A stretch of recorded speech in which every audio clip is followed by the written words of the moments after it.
Bonjour à tous, bienvenue dans ce nouvel épisode de la Arkham JCE TV pour ce numéro Connaissances interdites consacré à l'analyse d'une nouvelle carte. Aujourd'hui, je vous propose la carte Soutien de la Pègre qui est le permanent truand sorti lors de l'extension Les Confins de la Terre. Cette vidéo fait écho à une vidéo qui est sortie récemment où Black Ink vous a présenté en détail le permanent gardien bien équipé de cette extension Les Confins de la Terre. Et donc aujourd'hui, je vais m'attarder un petit peu plus sur son équivalent truand, Soutien de la Pègre. Donc Soutien de la Pègre, c'est un soutien qui a les traits faveur et illicite. C'est un permanent, limite de 1 par deck, à acheter dès la création du deck et qui impose deux choses dans le deck. D'une part, la réduction de la taille de deck de 5 cartes, et enfin une contrainte sur le nombre d'exemplaires d'une même carte. En effet, votre deck ne peut dorénavant plus inclure qu'un seul exemplaire par titre de chaque carte, à l'exception des cartes faiblesses et des cartes spécifiques à l'investigateur. Alors qu'est-ce que ça veut dire concrètement ? Ça veut dire que dans un deck standard de 30 cartes, où on peut prendre des cartes en exemplaire unique, en x1 ou en x2, voire avec des exemplaires myriades x3, ici votre deck ne fera plus 30 cartes mais 25, et toutes les cartes que vous intégrerez à votre deck devront être des cartes complètement différentes. À noter que c'est la première carte qui agit directement sur la taille du deck, et notamment dans le sens de la réduction de la taille de deck. Pour ce qui est du nombre d'exemplaires d'une carte, il faut préciser que prendre les cartes en unique exemplaire, c'est autorisé aujourd'hui. Par contre, cette carte va vous contraindre, va vous obliger à ne pas mettre de cartes en double exemplaire dans votre deck.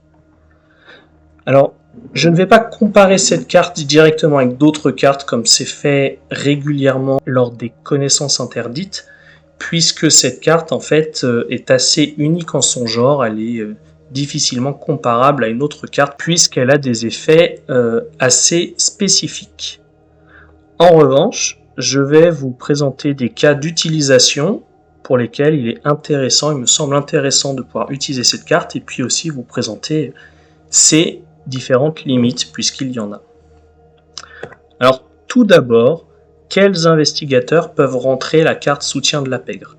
Bon, c'est un permanent de niveau 0, truand, donc évidemment, l'ensemble des truands, presque l'ensemble des truands peuvent rentrer cette carte. Il n'y a qu'un seul investigateur truand qui ne peut pas rentrer cette carte dans son deck, c'est Preston Fairmont, puisque cette carte a le trait illicite et que les règles de construction de deck de Preston l'empêchent de rentrer les cartes illicites. Par contre, à date d'aujourd'hui, donc après la sortie de l'extension des Clés écarlates, vous avez 9 investigateurs truands qui peuvent rentrer cette carte dans leur deck. Il y a évidemment d'autres investigateurs, d'autres classes, à commencer par les investigateurs de la campagne de Dunwich, qui ont la possibilité de rentrer 5 cartes de niveau 0 de n'importe quelle classe dans leur deck, donc Zoé, Rex, Jim et Ashcan Pit.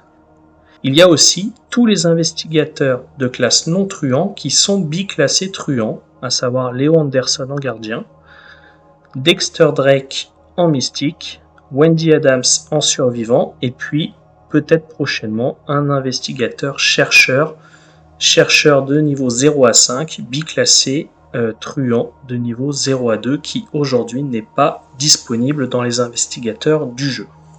Il y a encore quelques investigateurs qui peuvent rentrer cette carte. 2 investigateurs, Mandy Thompson et Gloria Goldberg, qui ont la possibilité de choisir une classe secondaire, et dans ces classes secondaires, cette classe peut être une classe truand.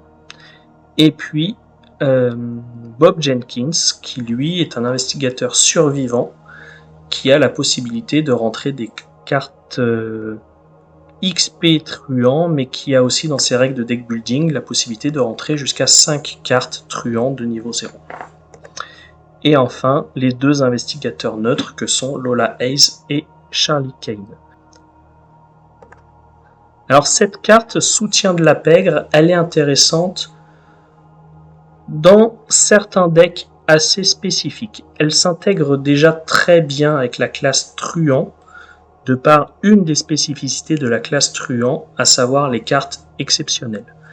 Une carte exceptionnelle, c'est une carte qui a un coût en XP doublé et qu'on ne peut inclure qu'en un seul exemplaire dans son deck. Par exemple, la pendule rouge de niveau 5, c'est une carte qui va coûter 10 XP et qu'on ne pourra rentrer qu'en un seul et unique exemplaire. Et comme la classe truand a des solutions de pouvoir gagner des points d'expérience de manière assez rapide, on pense notamment à l'obol de Caron, les cartes exceptionnelles sont des cartes extrêmement fortes, mais extrêmement chères en XP. De pouvoir réduire la taille de son deck de 5, c'est avoir l'assurance de pouvoir récupérer la carte exceptionnelle ou les cartes exceptionnelles de manière un petit peu plus rapide, puisque le deck sera moins dilué. Et finalement, la contrainte de rentrer les cartes en un seul exemplaire n'est plus une contrainte pour les cartes exceptionnelles, puisque c'est déjà une obligation pour ces cartes-là. Donc quand on a un investigateur, normalement plutôt truand, qui a le souhait d'aller rentrer dans ses cartes à expérience au cours de sa campagne une ou plusieurs cartes exceptionnelles, soutien de la pègre peut être une bonne option en début de campagne pour finalement renforcer la sortie de ces cartes une fois qu'elles auront été intégrées au deck. Un deuxième cas d'usage qui peut être assez intéressant avec soutien de la pègre, c'est quand on veut finalement faire de l'économie d'XP. Quand on a des cartes XP assez chères, typiquement, prenons un gardien qui est biclassé truand, qui veut intégrer le lance-flamme. Donc le lance-flamme c'est 5 XP, 6 XP si on joue en tabou. Rentrer 2 lance-flammes dans son deck ça coûte 12 XP en tabou. N'en rentrer qu'un seul ça coûte 6 XP.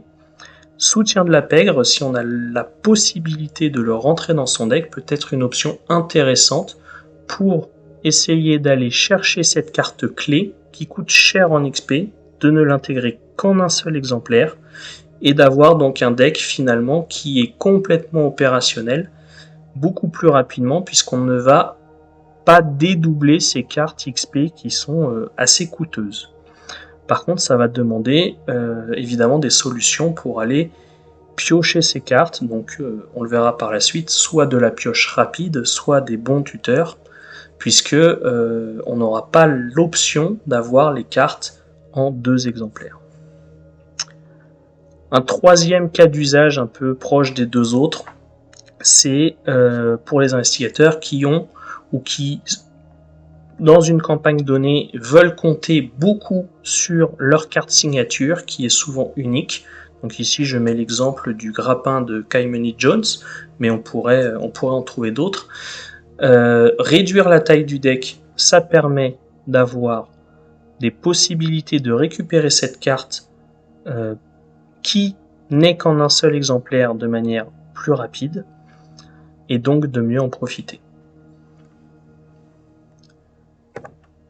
D'autres cas d'utilisation intéressants avec la carte soutien de la pègre, comme le deck va être réduit, alors très souvent un deck de 30 cartes, alors plutôt 33 quand on ajoute les cartes signature et les faiblesses, il y a toujours des exceptions, mais va être réduit donc de 33 cartes à 28 cartes.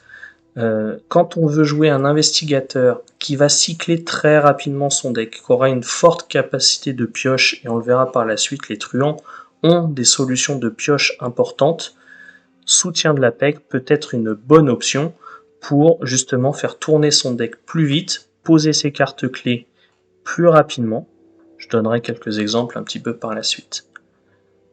Un autre cas d'utilisation pertinent, et vous le verrez, je le détaillerai tout à l'heure, il y a des investigateurs qui sont sortis pour l'instant uniquement en version originale, pas en version française, mais des versions parallèles des investigateurs de la boîte de base. Et en fait, certains de ces investigateurs ont déjà, dans leur nouvelle contrainte de deck building, puisqu'en fait il s'agit du même investigateur, mais avec de nouvelles contraintes de deck building, certains de ces investigateurs ont une taille de deck qui est déjà réduite, et donc soutien de la pègre permet de réduire d'autant plus son deck pour avoir un deck qui soit vraiment très petit et qui puisse tourner de manière beaucoup plus rapide. Enfin, un autre cas d'usage souvent apprécié à la sortie de la carte soutien de la pègre, c'est de pouvoir créer un deck fun, entre guillemets, c'est-à-dire un deck qu'on n'a pas forcément l'habitude de jouer. Généralement, on joue des decks dans une grosse majorité des cas avec 15 cartes en double exemplaire, parfois certaines cartes en unique exemplaire, mais globalement, sans cette contrainte, c'est quand même assez rare, voire ça n'arrive pas, qu'un joueur crée son deck et se force de se mettre une contrainte de n'avoir des cartes qu'en un seul exemplaire dans son deck. Même si c'est évidemment tout à fait possible avec les contraintes classiques dans un deck de 30 cartes classique. Voilà. En tout cas, c'est une manière de jouer un petit peu différente qui permet d'aller chercher des cartes qu'on n'irait pas forcément chercher. Et quand on a une collection assez complète, assez grosse, et ben finalement, on se rend compte qu'il y a des cartes qui peuvent tout à fait remplacer d'autres cartes pour un effet quasi similaire. Par exemple, l'exemple qui me vient à l'esprit là tout de suite, c'est dans la classe gardien, je veux tutorer une arme, je vais avoir le choix entre un ou deux exemplaires de l'événement se préparer au pire et un ou deux exemplaires de la carte sac à dos, que ce soit dans sa version de base ou de sa version évoluée. Et ben, on peut tout à fait imaginer que dans un deck classique, on a l'habitude de mettre deux exemplaires du sac à dos, et ben avec soutien de la pègre, on mettra un exemplaire du sac à dos, un exemplaire de se préparer au pire. On aura ces deux tuteurs, ils auront des effets un tout petit peu différents, mais finalement le deck s'en trouvera pas tout à fait modifié. Alors, il y a aussi des cas où la carte soutien de la pègre est plutôt pas conseillée, voire complètement antinomique avec certaines cartes du deck.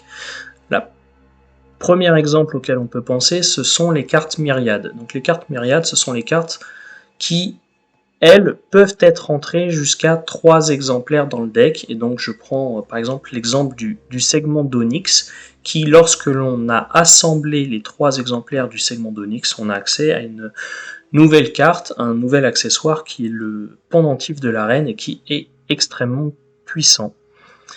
Si vous souhaitez jouer cette carte, donc le pendentif de l'arène en assemblant des segments d'Onyx, et bien évidemment, soutien de la pègre est complètement proscrit puisqu'il va vous empêcher de rentrer plus d'un exemplaire du segment d'Onyx dans votre deck. Il y a d'autres cartes myriades qui existent dans le jeu qui n'imposent pas d'être à 3 exemplaires dans le deck, mais bon, globalement, il n'y aura pas une grande synergie entre ces cartes myriades et la carte soutien de la pègre. Le deuxième type de carte, nouveau type de carte qu'on a découvert avec la campagne des clés écarlates qui fonctionne pas très bien avec soutien de la pègre, ce sont les cartes personnalisables. Pourquoi ? Parce que ces cartes personnalisables, en fait, elles sont accompagnées d'une petite fiche de customisation, de personnalisation qu'on va pouvoir débloquer en dépensant de l'XP. Et en fait, en dépensant des points d'XP, on va pouvoir acquérir des capacités supplémentaires pour l'ensemble de nos exemplaires de nos cartes personnalisables.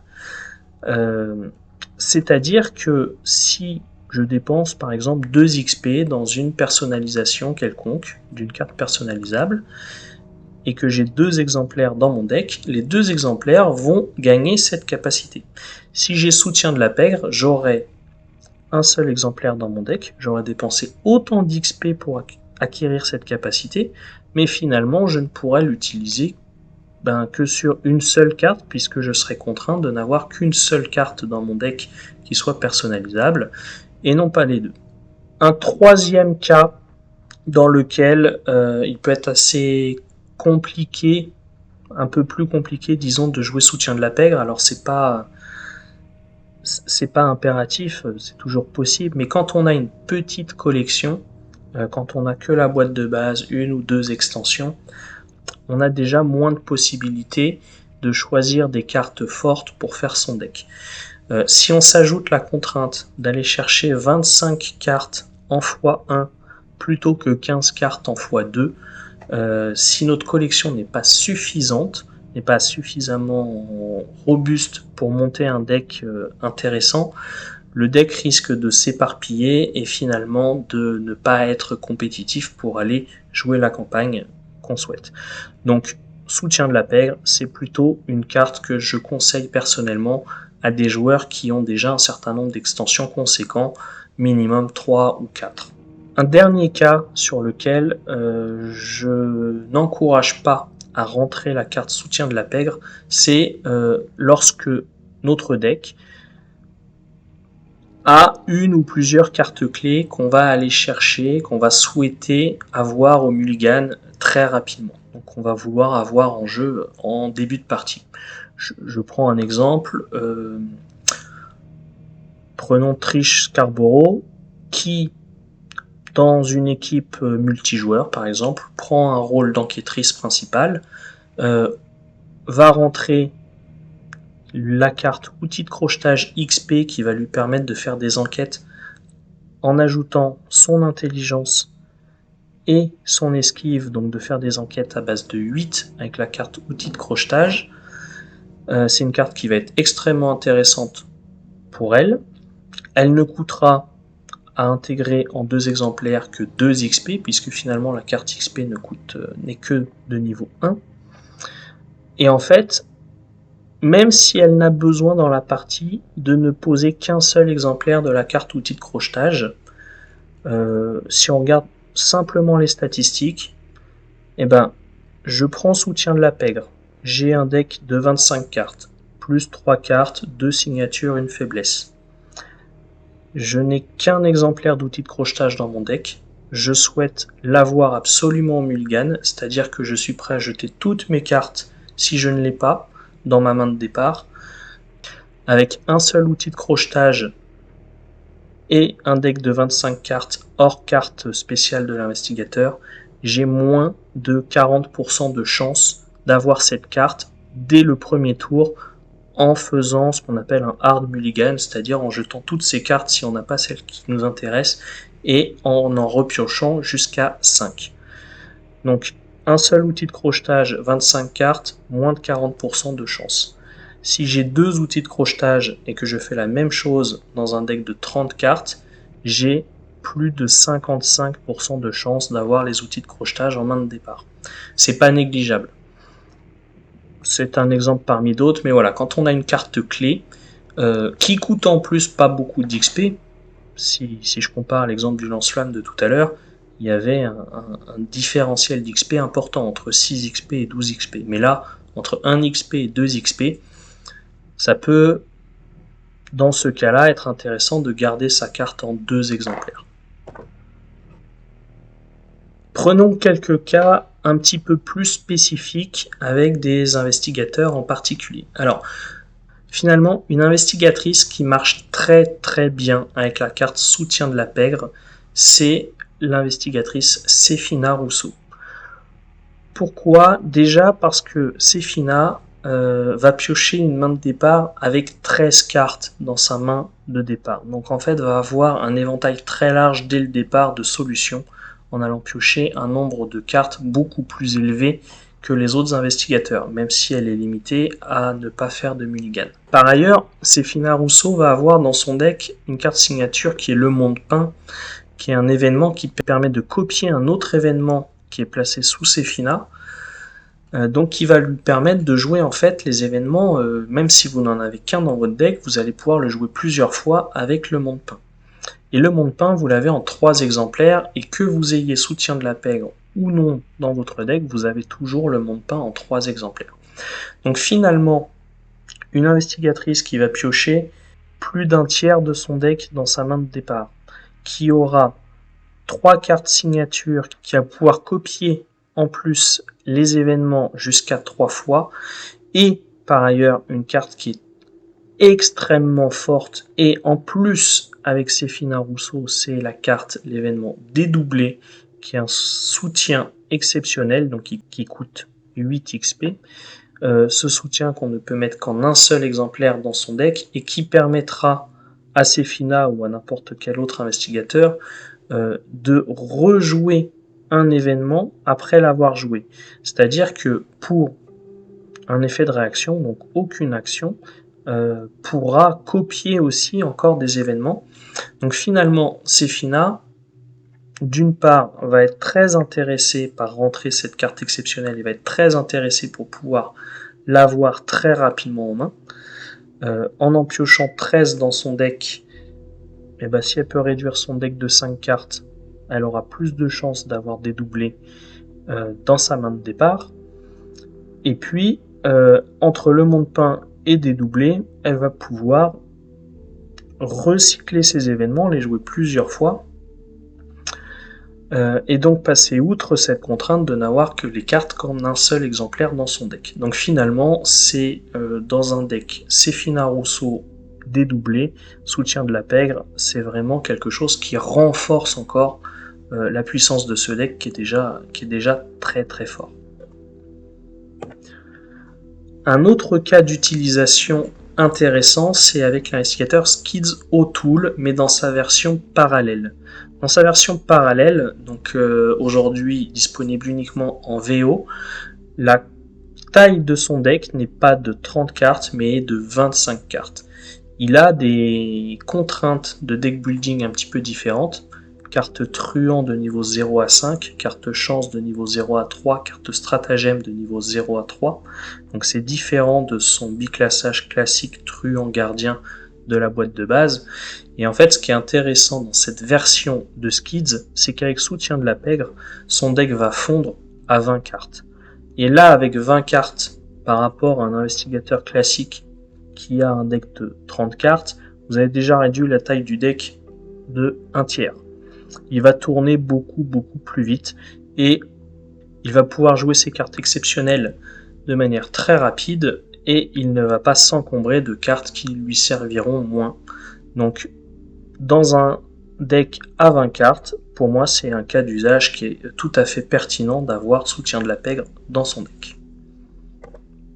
Autre cas tout à fait pertinent, alors c'est que ce soit avec l'investigateur Monterey Jack ou avec l'investigatrice Winifred Abamok, ces deux investigateurs truands ont la possibilité évidemment de rentrer soutien de la pègre dans leur deck de base, et ils ont tous les deux une capacité spécifique à leur investigateur qui leur permet de piocher beaucoup.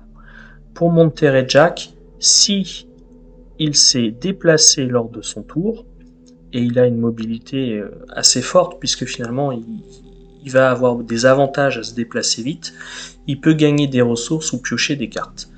Donc en fait, c'est assez simple avec Monterey Jack de se déplacer à chaque round. Donc plutôt que de piocher une carte par round, il va avoir la possibilité, parce qu'on peut prendre des ressources, mais il va avoir la possibilité de piocher 2 cartes par round, donc de piocher 2 fois plus qu'un investigateur classique. Pour Winifred, elle va avoir une capacité rapide qui va lui permettre de piocher des cartes à chaque fois qu'elle va attribuer 2 cartes différentes à un test de compétence. Donc là aussi une capacité de pioche extrêmement rapide. Si on ajoute à cela des soutiens truands tels que l'étui à cigarette porte-bonheur qui va permettre de piocher des cartes lorsque le test est réussi d'au moins 2, ou vol à la tire qui va permettre de piocher une carte à chaque fois que l'investigateur aura échappé à un ennemi, alors dans la limite d'une fois par round évidemment puisque ces cartes s'inclinent, et comme Monterey Jack et Winifred Abamok ont de base une esquive à 5, vol à la tire est une carte aussi intéressante pour eux. Ça veut dire que ces investigateurs, typiquement Monterey Jack, il va avoir la pioche de phase d'entretien, une pioche potentielle à la fin de son tour s'il s'est déplacé, une pioche de l'étui à cigarette, une pioche de vol à la tire. Il peut piocher jusqu'à 4-5 cartes par round sans faire d'action de pioche. En conséquence, son deck peut tourner extrêmement rapidement, d'où l'intérêt d'accélérer encore plus avec la carte soutien de la pègre pour réduire d'autant plus la taille de son deck, et puis avoir l'ensemble de ses soutiens posés le plus vite possible, l'ensemble de ses événements, de ses compétences en main. Donc c'est de base, ce sont deux investigateurs très forts avec une collection complète. On peut faire le tour du deck de manière très très rapide, que ce soit avec Monterrey ou avec Winifred, mais soutien de la PEC permet d'aller encore un tout petit peu plus loin.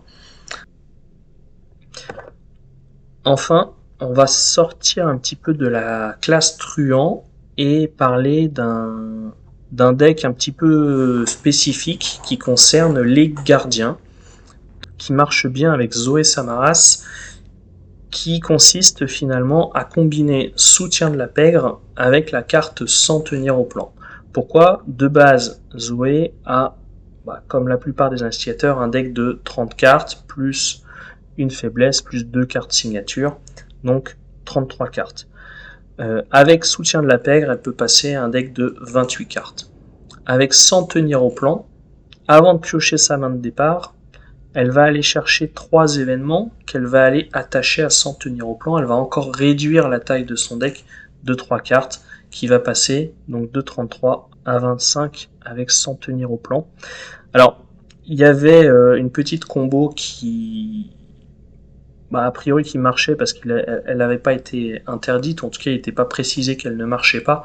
C'était dans ce deck d'ajouter révélation stupéfiante et de déclencher l'effet de révélation stupéfiante avant le début de la partie, au moment de piocher la main de départ, puisque sans tenir au plan permet de chercher dans son deck et donc d'aller révéler révélation stupéfiante. Il a été précisé dans la dernière FAQ que cet effet n'était pas possible, révélation stupéfiante ne pouvant se déclencher qu'après le début de la partie.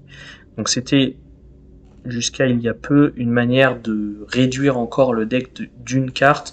Bon, ça change pas grand chose. En tout cas, typiquement, si on reprend l'exemple du lance-flamme que je citais plus tôt, entre Zoé Samaras, 33 cartes, 2 lance-flammes, 12 XP dans les lance-flammes en mode tabou, ou Zoé Samaras sans tenir au plan et soutien de la pègre, un seul lance-flamme. Alors vous allez me dire, sans tenir au plan coûte aussi 6 XP.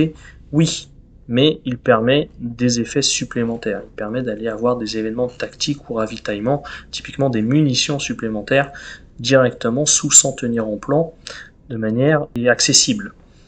Donc ce deck est assez intéressant. On peut imaginer Zoé avec un seul sac à dos, un seul exemplaire de Se préparer au pire, un deck fortement réduit de 8 cartes, un seul exemplaire de son lance-flamme, des munitions supplémentaires sous sans tenir au plan, avec des cartes qui piochent suffisamment vite. Elle peut faire tourner son deck assez vite et donc finalement trouver son arme de manière assez rapide. Alors le deuxième investigateur qui peut rentrer cette combo aussi sans tenir au plan et soutien de la pègre, c'est Léo Anderson. Léo Anderson, bon, c'est moins clair que c'est assez fort chez lui parce que Léo Anderson, il est très intéressé par les alliés. Et finalement, des alliés gardiens, il y en a des très très bons, notamment les chiens de garde qui sont très forts chez lui. Il y a aussi les nouveaux chiens de traîneau qu'on peut rentrer jusqu'à 4 exemplaires. Donc voilà, il y a peut-être un peu moins de cas où on va aller rentrer ce combo sans tenir au plan et soutien de la pègre dans un deck Léo Anderson. Par contre, dans un deck Zoé, ça peut avoir toute sa place. Voilà, je vous ai présenté jusqu'à présent les investigateurs qui avaient un petit peu des prédispositions à utiliser cette carte soutien de la pègre.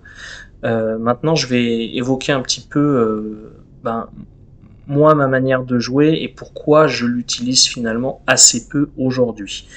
C'est finalement une carte qui a été très intéressante lors de sa sortie parce qu'elle avait une nouvelle manière d'appréhender le jeu.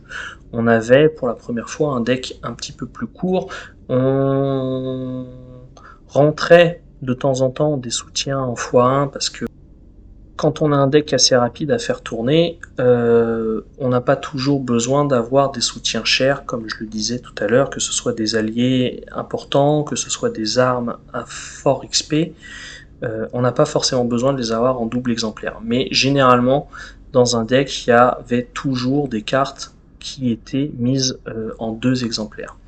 Donc c'était un peu une manière différente d'appréhender le jeu, une manière nouvelle de construire son deck avec des contraintes un petit peu spécifiques. Maintenant, dans la grande majorité des cas, moi personnellement, je n'utilise pas soutien de la pègre. Pourquoi ? Parce qu'en fait, cette contrainte de rentrer les cartes en un seul exemplaire, je la trouve trop forte, cette contrainte. Je préfère pouvoir rentrer les cartes importantes, les cartes que je veux avoir rapidement, les cartes qui me permettront de piocher d'autres cartes, je préfère les rentrer en plusieurs exemplaires, quitte à ce que des soutiens spécifiques ne rentrent qu'en un seul exemplaire, puisqu'une fois qu'ils sont sur la table, je n'ai plus besoin de leur deuxième exemplaire. Et donc en fait, je vais avoir tendance à privilégier non pas un deck de 25 cartes en x1, mais un deck de 30 cartes avec certains soutiens qui n'ont pas besoin d'être dédoublés en x1, les cartes les plus importantes en x2. Et en fait, ce que je considère, c'est qu'entre un deck de 25 cartes en x1 et le même deck 25 cartes x1 auquel on ajoute des cartes de pioche, et là j'en ai cité quelques-unes que je trouve extrêmement intéressantes, j'aurais tendance à privilégier la seconde version, c'est-à-dire à rajouter, par rapport à un deck de 25 cartes, 5 cartes qui font piocher de manière extrêmement rapide. On peut citer déjà chez les truands la myriade cible facile qui pour un seul point d'XP permet de rentrer 3 exemplaires de la carte cible facile. Et en fait, l'avantage de cette carte, c'est que quand vous en avez plusieurs en main, vous les jouez en même temps pour une seule et même action. Et elles se remplacent. Donc ça vous coûte une action, mais si jamais vous avez les 3 en main, pour une action, vous gagnez 6 ressources et vous repiochez 3 cartes. En général, on va vouloir mettre soutien de la pègre dans un deck qui fait tourner son deck assez vite. Et de ne pas mettre soutien de la pègre, mais de rentrer cible facile, va permettre de faire tourner son deck tout aussi vite, tout en s'affranchissant de cette contrainte qui impose d'avoir toutes ces cartes en x1. Par exemple, prenons l'exemple de Triche de tout à l'heure.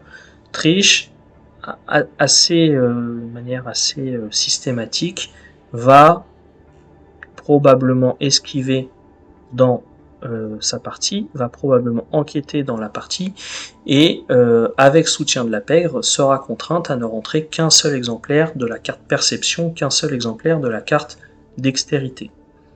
Bon, si vous prenez un deck triche, soutien de la pègre, 25 cartes en x1, vous lui ajoutez un deuxième exemplaire de perception, un deuxième exemplaire de dextérité, potentiellement 3 exemplaires de cible facile, vous enlevez soutien de la pègre, vous avez un deck qui tourne aussi vite, quasiment aussi vite, mais vous n'avez plus la contrainte d'avoir les cartes en x1, et vous pouvez mettre votre deuxième outil de crochetage sans aucun problème. Une autre carte que je trouve extrêmement intéressante, c'est la carte Tenter le sort. Pourquoi tenter le sort ? Parce qu'en fait, c'est, je crois, à date, la seule carte de niveau 0 qui s'auto-remplace complètement. Elle ne coûte rien, elle est rapide, et quand vous la jouez, vous piochez une carte. C'est-à-dire qu'en fait, c'est un réducteur de deck, cette carte. Vous l'avez en main, vous pouvez la remplacer sans action, sans coût, et piocher une carte pour la remplacer. Alors, elle a un effet, c'est qu'elle ajoute des pions maudits et des pions bénis à la réserve du chaos. L'avantage, c'est qu'elle les ajoute de manière équilibrée. Elle ajoute 3 maudits et 3 bénis. Alors oui, ça va un petit peu changer les probabilités de vos tests. Si vous avez un KO bag classique, et si vous prenez ce même KO bag, vous ajoutez 3 bénis, 3 maudits, il y a des différences, des petits écarts assez infimes. On pourra faire une vidéo pour montrer un peu les écarts qui existent entre un KO bag et un KO bag qui a quelques jetons bénis, quelques jetons maudits à l'intérieur. Mais globalement, la carte Tenter le sort, pour moi, c'est une carte que je peux utiliser pour réduire mon deck de 2 cartes. Donc Tenter le sort, plus perception, plus dextérité, j'ai déjà 4 cartes de pioche qui n'utilisent pas d'action. Si vous avez non pas un enquêteur, mais que vous avez par exemple un Tony Morgan. Tony Morgan, vous allez dans votre équipe beaucoup combattre. Et bien si vous, admettons que vous l'ayez pris en biclassage gardien, si vous le rentrez avec soutien de la pègre, vous ne mettrez qu'une seule maîtrise, qu'une seule audace, potentiellement qu'un seul exemplaire de gloire. Si vous enlevez soutien de la pègre, vous rajoutez une maîtrise, vous rajoutez une audace, vous rajoutez gloire, vous rajoutez 2 exemplaires de Tenter le sort, vous avez un deck qui tourne aussi vite. Et par contre, vous pouvez rentrer par exemple votre cran d'arrêt XP en 2 exemplaires plutôt qu'un seul. Vous pouvez rentrer, si vous utilisez la combo par exemple Lonnie Rittner fourrure, et vous pouvez rentrer celui qui vous intéresse le plus, potentiellement l'allié, Lonnie, en x2. Vous n'avez plus la contrainte du x1. Donc voilà, moi aujourd'hui je suis un peu revenu de soutien de la pègre parce que dans de nombreux cas, je considère qu'en rentrant les cartes qui sont ici à l'écran, ça permet de s'affranchir des inconvénients de soutien de la pègre tout en gardant les avantages, à savoir un deck qui tourne vite. Néanmoins, je reste quand même dans une optique où les decks que je vous ai montrés tout à l'heure, en tout cas les investigateurs que je vous ai montrés précédemment, Sefina dédoublé, soutien de la pègre reste tout à fait pertinent. Skids parallèle, tout à fait pertinent. Monterey, Winifred, ils ont une telle capacité de pioche que de l'avoir ou de ne pas le mettre, pour moi de toute façon ils sont très très forts dans les deux cas. Et enfin, le deck Zoé soutien de la pègre, à condition d'y mettre sans tenir au plan, je le trouve aussi intéressant. Dans les autres cas, je suis plus mitigé sur cette question. Voilà, en tout cas si vous avez un avis complémentaire ou même complètement différent, n'hésitez pas à le partager, ça permettra d'enrichir l'ensemble de la communauté, de faire profiter de vos expériences que vous avez pu vivre avec la carte soutien de la pègre. Est-ce que vous l'avez apprécié? Est-ce que vous en avez été déçu? Personnellement, j'en suis pas déçu, je la trouve très intéressante dans sa manière de changer la manière de deck builder, mais finalement, en apprenant à vivre avec, on a réussi à trouver des solutions pour s'en passer tout en restant à avoir un deck tout autant efficace. Voilà, j'espère que cette vidéo vous a plu, ou en tout cas vous a donné des informations intéressantes. N'hésitez pas à commenter, et puis je vous dis à une prochaine fois. Merci et à bientôt.